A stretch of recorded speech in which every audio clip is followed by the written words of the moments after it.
Hey, good morning, or good afternoon, or good evening, wherever you are in the world right now. Welcome back to the podcast. I'm Michael. And I'm Sarah. And if you're listening to this while you're licking coffee right now, this episode is literally made for you. That's actually a perfect way to start, because today we are talking about daily routines, specifically the small, simple habits that can completely change the direction of your life. And I know what some of you might be thinking. Oh, daily routines. I've heard this before. But wait, don't go anywhere, because we're not just going to talk about waking up early and drinking water. Right, we're going to go deeper than that. We're going to talk about why these routines work, what science says about them, how real people, including us, have changed by using them. And we're going to do it all in natural conversational English, so you can practice your listening and speaking at the same time. Yes, because here's the thing. The goal of this podcast is not just for you to listen and forget. The goal is for you to walk away speaking more naturally, understanding English better, and feeling more confident. So whether you're at home, in the car, at the gym, or maybe lying on the sofa doing absolutely nothing productive, No judgment. We've all been there. no judgment at all. This episode is for you. Let's get into it. Okay, Michael, let's start with mornings, because I think mornings are where everything begins or where everything falls apart. Absolutely. And I love that phrase, falls apart. It means things go wrong. Things become disorganized. Like when your alarm goes off and instead of getting up, you hit snooze 5 times. And suddenly it's 9 a.m. and you're already late. Oh no, are you describing my life? Maybe. But here's what I want people to understand. Your morning routine sets the tone for your entire day. Set the tone. That's a really useful expression. It means to establish a mood or a direction. If you start your morning feeling rushed and stressed, you'll probably carry that feeling with you all day. Right, like you drop your keys, you burn your toast, you can't find your phone, and suddenly the whole day feels cursed. The whole day feels cursed. I love that. Okay, so what's the solution? What do successful, happy, productive people do in the mornings? Well, I actually read a lot about this because I used to have terrible mornings, like genuinely chaotic. I would wake up at the last possible second, rush through everything, skip breakfast, arrive somewhere feeling completely frazzled. Frazzled, that's a great word. It means exhausted, stressed out, completely overwhelmed, like your brain is overheating. Yes, exactly like that. My brain was just overheating every single morning. So I decided to change things, and honestly, it changed my life. What did you change? So the first thing I did was wake up just 30 minutes earlier. Not an hour, not 2 hours, just 30 minutes. And I used that 30 minutes to sit quietly, drink something warm, and just not rush. That's huge. And there's actually a term for this. Some people call it a slow morning. Instead of jumping straight into the chaos of the day, you give yourself a buffer. A buffer that's a period of time that protects you from something stressful. I like that, a buffer. Yeah, before my mornings were like going from 0 to 100 in 5 seconds. And that's really hard on your body and your mind. It's like starting a car engine in freezing weather and immediately flooring the gas pedal. The engine needs to warm up, and so does your brain. That's such a good analogy. I'm going to use that. Use it freely. Okay, so we have wake up 30 minutes earlier and have a slow morning. What else made a difference for you? Okay, so this one sounds really simple, but I stopped looking at my phone first thing in the morning. Oh, the phone trap. The phone trap, exactly. Because the moment you open social media or check your messages, your brain just gets flooded with information. Someone's upset about something, there's bad news somewhere, your friend posted a vacation photo, and suddenly you feel bad about your own life. Welcome to social media. Right? It's just a lot. And all of that happens before you've even had breakfast, before you've even had a chance to just be yourself. And this is actually well documented by researchers. When you look at your phone first thing in the morning, you immediately go into reactive mode.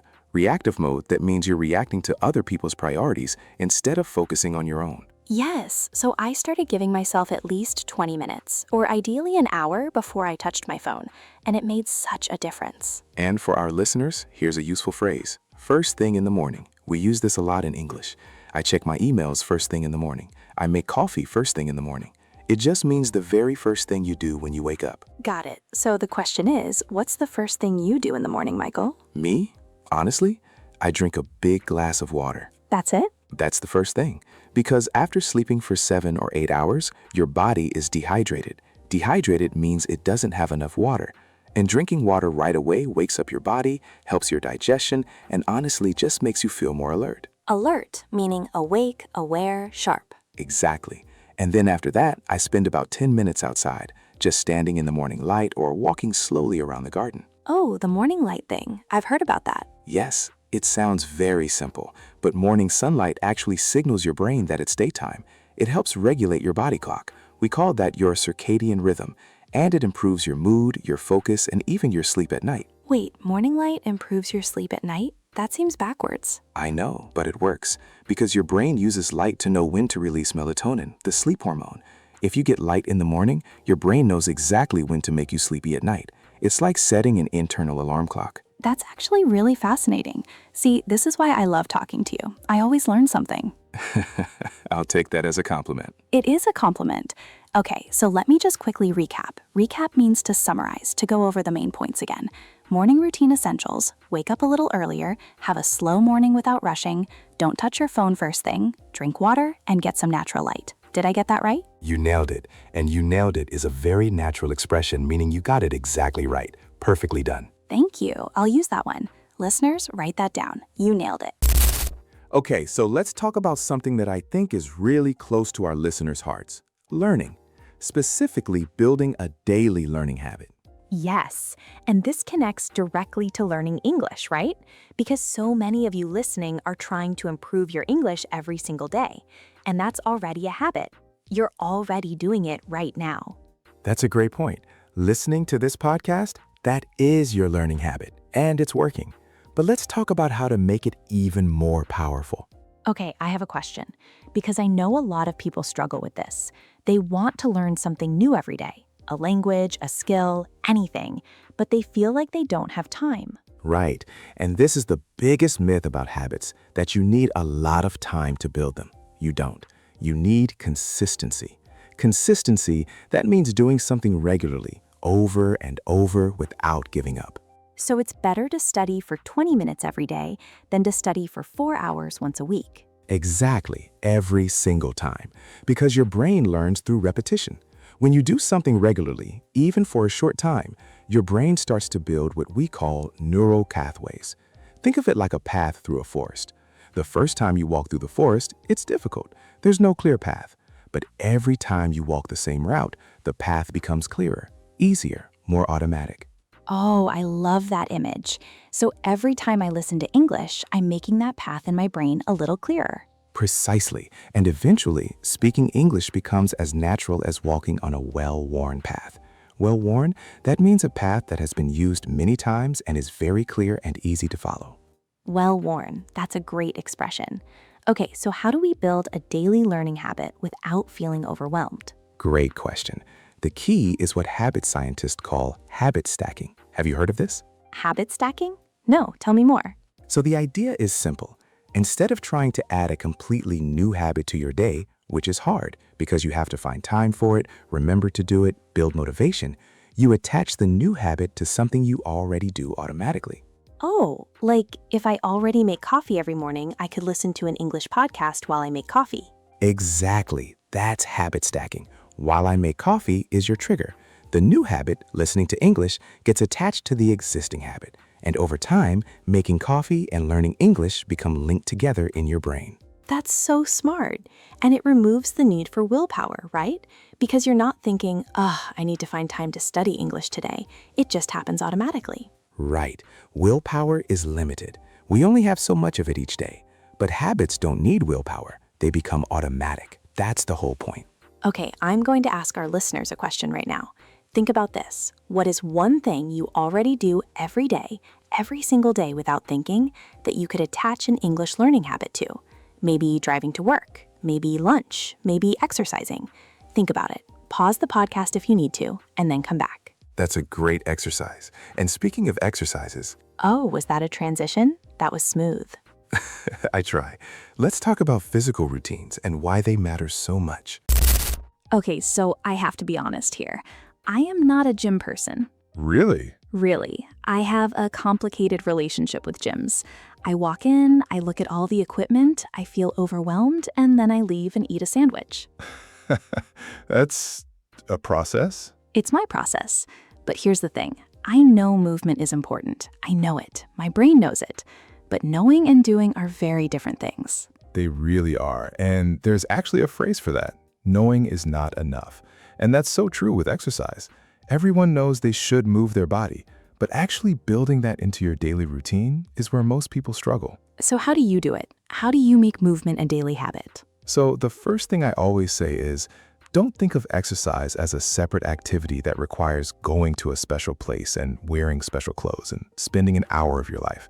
Think of movement as something you weave into your day. Weave into your day. That means to include it naturally, like threads in fabric. Exactly. So instead of saying, I need to go to the gym, you say, I'm going to walk for 20 minutes after lunch, or I'm going to do 10 minutes of stretching when I wake up, or I'm going to take the stairs instead of the elevator. Small changes. Small but powerful, because here's the science. Even 20 to 30 minutes of moderate movement, a walk, a bike ride, dancing in your kitchen, Dancing in your kitchen is valid. it is absolutely valid, releases chemicals in your brain called endorphins. And endorphins are sometimes called feel-good chemicals because they literally make you feel happier, calmer, and more energetic. So exercise is basically free therapy. That's not wrong. Research actually shows that regular movement can reduce anxiety, improve depression, sharpen memory, and help you sleep better. It does more for your mental health than most people realize. Okay, I'm almost convinced, but I want to push back a little. Pushback means to challenge or question something, because some people are in situations where they genuinely can't exercise. Maybe they have a health issue, or they work incredibly long hours, or they're a parent of young children and there's literally no time. That's a completely fair point. And I think this is important. You have to make movement work for your life, not someone else's life, not the life of the fitness influencer on social media with a perfect schedule. Real life. Messy, unpredictable, complicated life. Exactly. And even in those situations, if you genuinely have very little time, there's research showing that just 5 to 10 minutes of brisk walking, brisk means fast and energetic, can improve your mood and focus significantly. 5 to 10 minutes, that's it? That's enough to start. And once you start feeling the benefits, you naturally want to do more. Okay, I believe you. I'm going to try the kitchen dancing again tonight. Please report back. Okay, let's pause for a moment and highlight some of the really useful expressions we've used so far in this conversation, because that's what this podcast is all about. Not just listening, but actually picking up the language. Great idea. Let's go through them. First one, set the tone. Like, your morning routine sets the tone for the whole day. It means to establish the mood or direction of something. Second, falls apart. Everything falls apart when I don't sleep well. Means things go wrong, become disorganized. Third, buffer. Give yourself a buffer in the morning. A buffer is a period of time or space that protects you from stress or problems. Fourth, reactive mode. Don't start the day in reactive mode. That means reacting to other people's needs instead of your own priorities. Fifth, you nailed it, meaning you did something perfectly.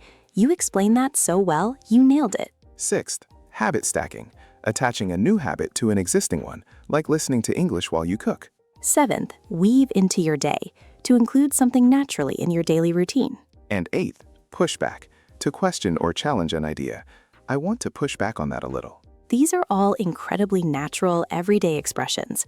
Try to use at least one of them today. In a conversation, in writing, even just in your head.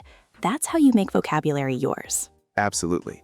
And if you want to practice, write one of these expressions in the comments below and use it in a sentence.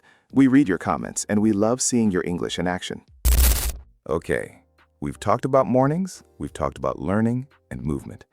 Now let's talk about something that I think is massively underrated, your evening routine. Underrated, meaning people don't appreciate it enough. They don't give it the credit it deserves. Exactly. And I think evenings are where a lot of people accidentally destroy all the good work they did during the day. Ooh, that's a strong way to put it. How do we accidentally destroy our own progress? Well, think about it. You had a good day. You were productive, you moved your body, you learned something. And then you come home, collapse on the sofa, scroll through social media for 2 hours, eat a massive meal right before bed, and then stare at your phone until midnight. Ooh, I may have done all of that yesterday. I'm not pointing fingers, but here's what happens physiologically. Physiologically means in terms of how your body works. Your brain interprets the light from your phone as daylight, so it suppresses melatonin, the hormone that makes you sleepy. And suddenly, at midnight, you're wide awake watching videos about people decorating cakes and you have no idea how you got there. Why is that so accurate? The cake videos, what is that? It's the algorithm. It's designed to keep you watching. But the result is that you sleep badly. You wake up groggy. Groggy means feeling heavy and unclear, like your brain is still half asleep. Like you're moving through fog. Exactly. And then you start the next day already exhausted. And you try to fix it with coffee, which further disrupts your sleep, and it becomes a cycle. A vicious cycle. That means a cycle where each problem makes the next problem worse. So how do we break the vicious cycle? By being intentional about our evenings. Intentional is a word that keeps coming up in conversations about good habits. It means making conscious, deliberate choices, rather than just going on autopilot. Going on autopilot. I love that expression. It means doing things without thinking, like a plane on autopilot. The machine just does what it does without the pilot actively steering. Great explanation. So what does an intentional evening look like? First, I'd suggest creating what's called a wind-down routine. Wind down, W-I-N-D, down. It means to gradually slow down and relax, like a clock that's running out of energy. So the opposite of the morning, where you're ramping up, building energy, the evening is about winding down. Right. And your wind-down routine could be incredibly simple. Maybe after dinner, you make a herbal tea. You put your phone in another room. You read a physical book, a real paper book. You take a warm shower or bath. You journal a little. Write down 3 things that went well today. Journaling. I've been journaling for about 3 years now, and it has genuinely changed how I process my emotions. Tell me about that. What do you write? Okay, so I started very simply. Every night, just 3 things. What happened today, what I'm grateful for, and what I want to focus on tomorrow. And it sounds really basic, but what happens over time is that you start to notice patterns. You start to notice what makes you happy, what drains you, what you keep worrying about. And you become more self-aware. Much more self-aware. Self-aware means understanding yourself, your feelings, your reactions. And once you understand yourself better, you make better choices. That's beautifully put. And gratitude specifically, being grateful for things, has a massive amount of research behind it. People who regularly write down things they're grateful for report feeling happier, less anxious, and more satisfied with their lives. It rewires your brain to notice the good things instead of focusing on the negative. Rewires your brain. That's a great way to say it. You're literally changing the neural pathways, so your brain starts automatically looking for positives. Okay, I want to ask our listeners this question. Do you have an evening routine, or does your evening just kind of happen to you? Happen to you. That's a great way to describe a chaotic evening. Because that's how mine used to be. Life just happened to me in the evenings. Dinner, phone, TV, sleep, repeat. No intention, no peace, just existing. And a lot of people live that way. There's nothing wrong with resting. You absolutely need rest. But there's a difference between intentional rest, choosing to relax and recover, and what some people call mindless consumption, just passively absorbing content without any real enjoyment or purpose. That's such an important distinction.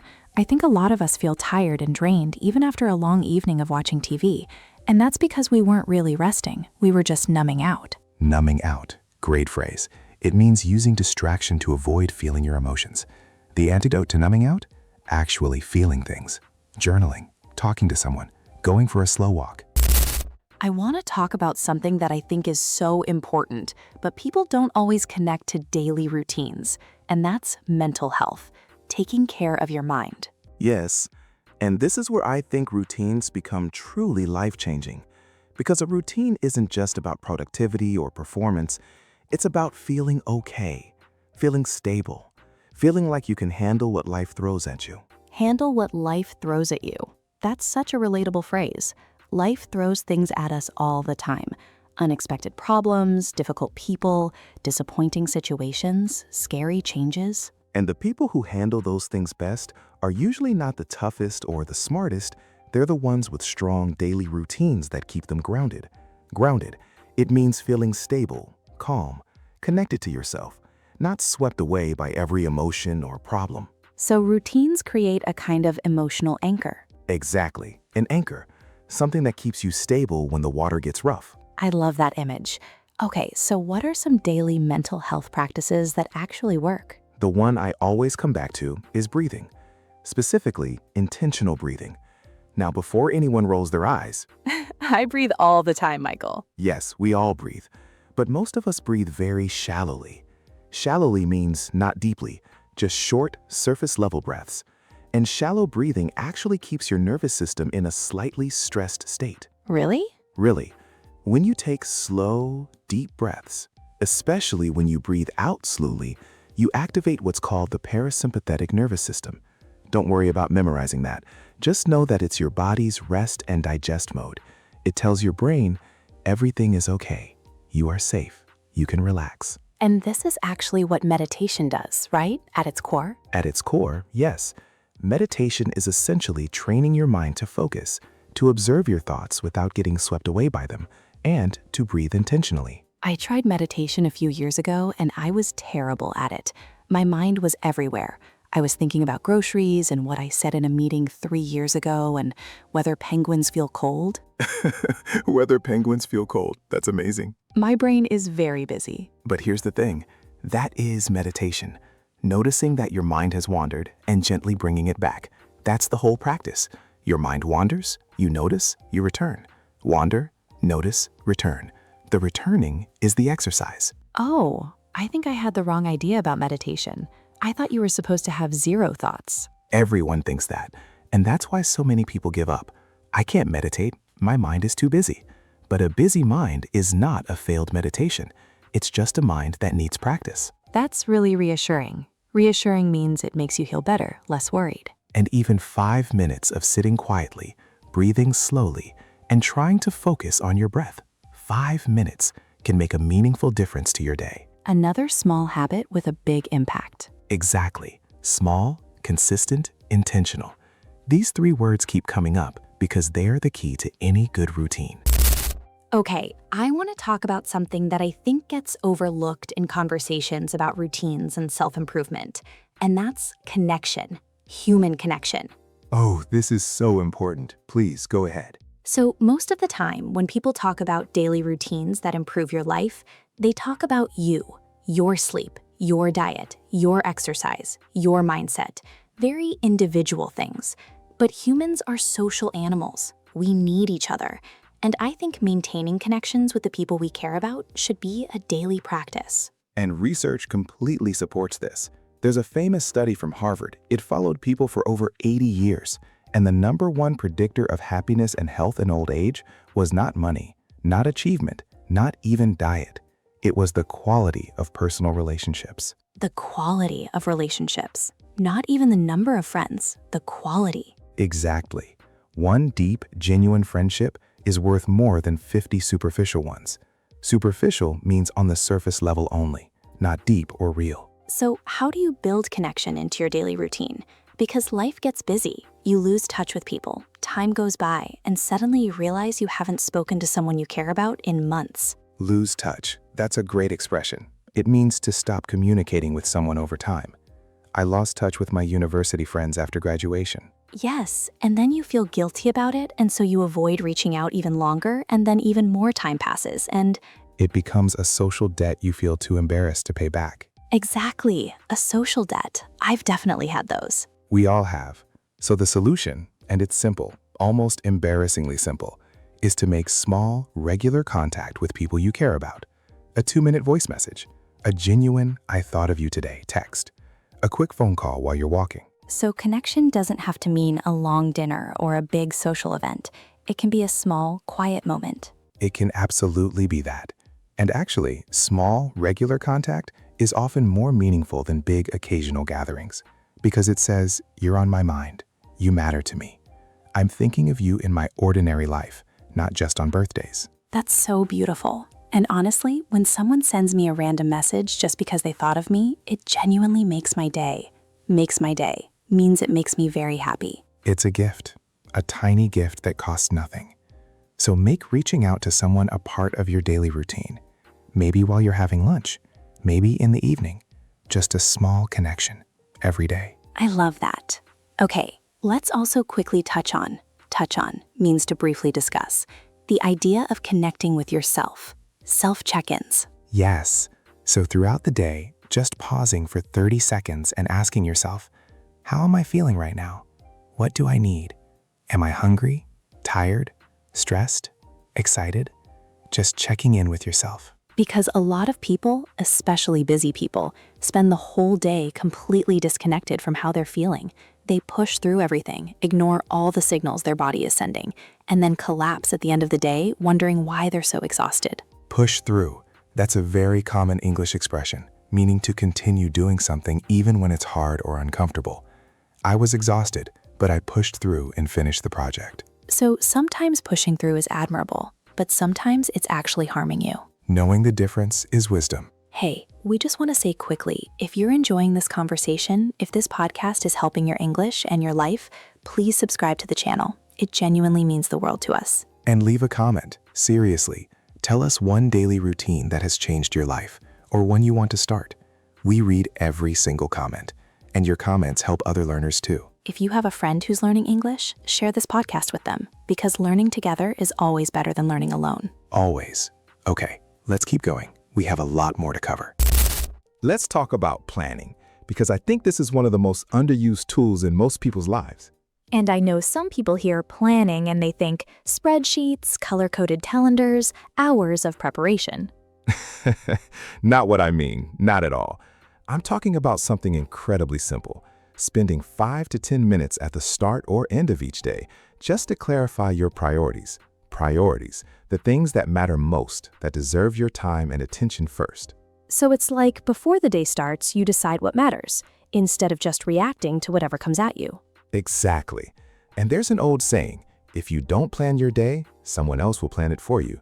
Meaning your emails, your notifications, other people's requests, they'll fill every moment. And at the end of the day, you'll realize you were incredibly busy, but you didn't do anything that actually mattered to you. The busy but not productive trap. The busy but not productive trap. Huge and so common. Being busy is not the same as being effective. Effective means actually achieving what you intended to achieve. So what does this daily planning look like in practice?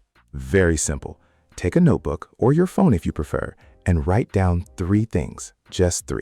3 things that if you did them today would make you feel like the day was a success. Only 3?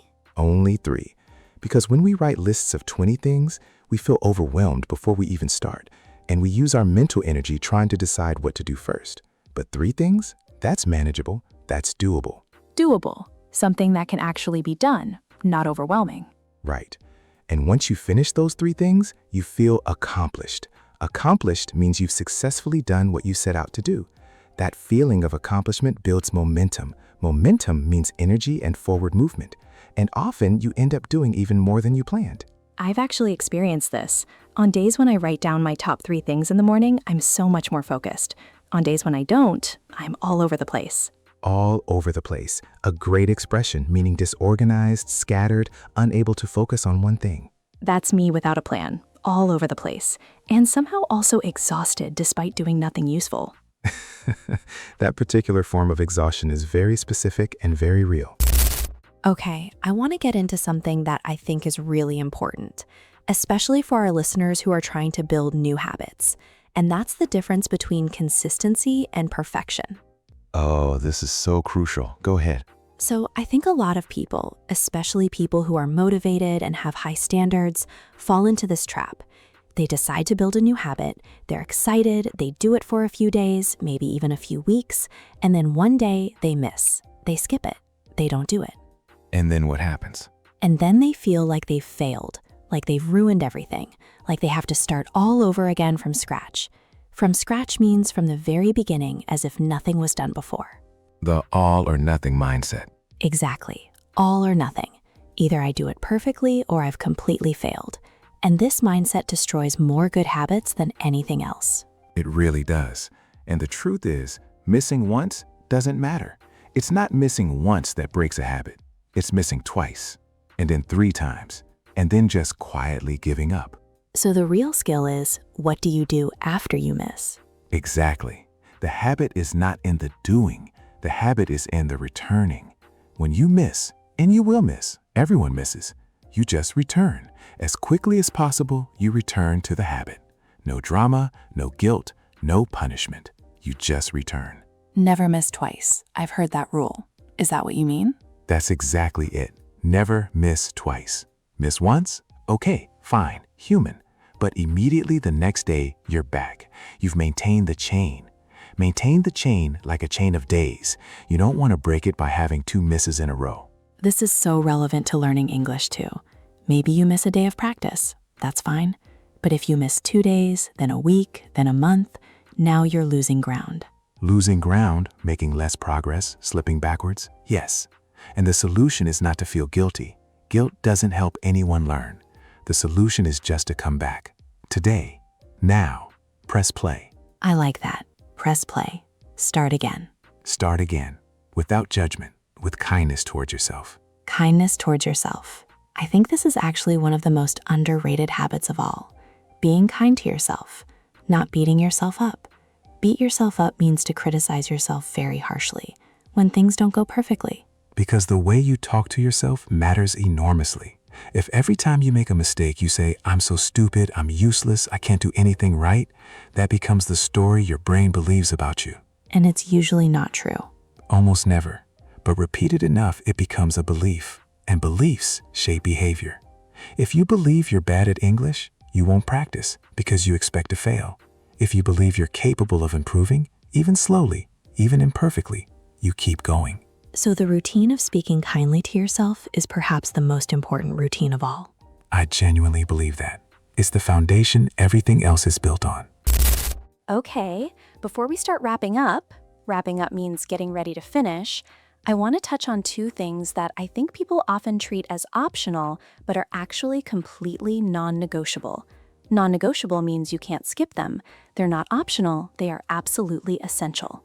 I know exactly where you're going. Sleep and nutrition. Sleep and nutrition, the 2 big ones that almost everyone tries to shortchange. Shortchange meaning to give less than something deserves, to cut corners. Let's start with sleep because I think it's the most undervalued human activity. Most adults need between 7 and 9 hours of quality sleep per night. Quality sleep meaning deep, uninterrupted, restful sleep. And most people I know are sleeping on average maybe 6 hours, sometimes less. And operating as if that's fine, but it's not fine. The research on sleep deprivation means being deprived of something, not having enough of it, is really alarming.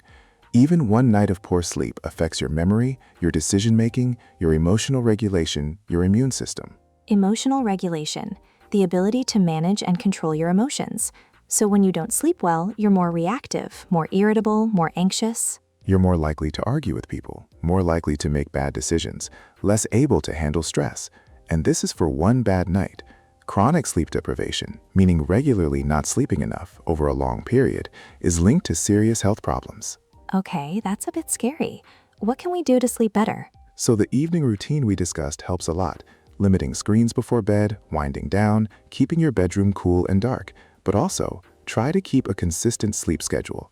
Consistent, going to bed and waking up at the same time every day, even on weekends. Oh, that's a controversial one. A lot of people use weekends to catch up on sleep in very late. And while it feels good in the moment, it actually disrupts your circadian rhythm, your body clock, and makes Monday morning even harder. So the advice is keep a consistent sleep schedule, even on days off. As much as possible. It doesn't have to be military precise, but a regular schedule makes a big difference. And nutrition? Briefly, because we could do a whole episode on this. We could do a whole series, but the very simple version. Eat real food, mostly plants, not too much. That's it. That's very simple. And very hard, because we live in a world surrounded by processed food designed to be as delicious and addictive as possible. Processed food that's been manufactured, often with lots of sugar, salt, and additives. So the habit is not follow a complicated diet. The habit is just eat more whole foods, fruits, vegetables, proteins, whole grains, and less packaged processed stuff. And drink water. Back to the water again. Always back to the water. Your body is about 60% water, and so many people walk around mildly dehydrated without even knowing it. Dehydration causes fatigue, headaches, difficulty concentrating, and bad mood. So the world might just be mildly dehydrated and grumpy. That might explain a lot, actually. Okay, we're getting close to the end of this episode, and I just want to say, wow, we covered a lot. We really did. And the main message I want to leave everyone with is this. You don't have to change everything at once. In fact, please don't try to change everything at once. That's a recipe for failure. A recipe for failure, meaning if you do this, it will almost certainly fail. Like a recipe for a dish. Follow these steps and you'll get this result. Exactly. Instead, pick one thing, just one. Maybe it's drinking water in the morning. Maybe it's not touching your phone for the first 20 minutes of your day. Maybe it's writing down 3 priorities. Maybe it's a 10-minute walk after lunch. Pick one thing, do it consistently for 2 to 3 weeks, and then add another. Build slowly, build surely, and remember, the goal is not perfection. The goal is progress. Progress over perfection. Small improvements every single day add up to enormous changes over months and years. Compound interest for your habits. Exactly. Compound interest, where small amounts grow into something large over time. Your habits compound. Each good day builds on the last. Each good week builds on the last. And the reverse is also true. Each bad habit compounds, which is why it's worth being intentional, there's that word again, about what we repeat. What we repeat, we become. I love that. What we repeat, we become. That's going in my journal tonight. Okay, before we close out, let's do our interactive section. We want you to actually think and practice your English. Question 1. What is your current morning routine like? Is it slow and intentional or rushed and chaotic? And what's one thing you'd like to change? Think about it. If you want to practice speaking, pause and say your answer out loud. Really, say it. Your English improves when you speak, not just when you listen. Question 2. What is one habit you've tried and failed to build, and why do you think it didn't stick? And question 3. This is our challenge for you. Pick one daily routine from this episode that you want to try this week. Just one, and tell us in the comments below. We want to hear from you. We might even feature your comment in the next episode, so let us know. Let's do a quick final recap of all the key expressions from today's episode. If you write these down, you'll be able to use them in real life straight away. Ready? Here we go. Set the tone. Establish the mood or direction of something. Falls apart, becomes disorganized or goes wrong. Buffer, a protective period of time or space. Reactive mode, responding to others' demands instead of your own. You nailed it. You did something perfectly. Habit stacking, attaching a new habit to an existing one. Weave into your day. Include something naturally in your routine. Pushback, to question or challenge an idea. Going on autopilot, doing things without thinking or intention. Wind down, to gradually slow down and relax. Numbing out, using distraction to avoid emotions. Lose touch, to gradually stop communicating with someone. Make someone's day, to make someone very happy. Push through, to continue despite difficulty. All over the place, disorganized, scattered. From scratch, starting from the very beginning. Lose ground, to slip backward, make less progress. Beat yourself up, to harshly criticize yourself. Non-negotiable, absolutely essential, cannot be skipped. A recipe for failure, a sure way to fail. And finally, progress over perfection. 20 expressions, 20 new tools for your English vocabulary. Use them. All right, we are wrapping up. Thank you so much for spending this time with us today. You could have been watching something, doing something, going somewhere, and you chose to listen to this, and that means a lot. And remember, by listening to this podcast, you are already building a habit, a daily learning habit, and that habit is building a better version of you every single day. We'll see you in the next episode. Until then, take care of yourself, be kind to yourself, and keep practicing. Your English is improving, even right now. Trust the process. Bye for now. Bye, everyone. Keep going. We're proud of you.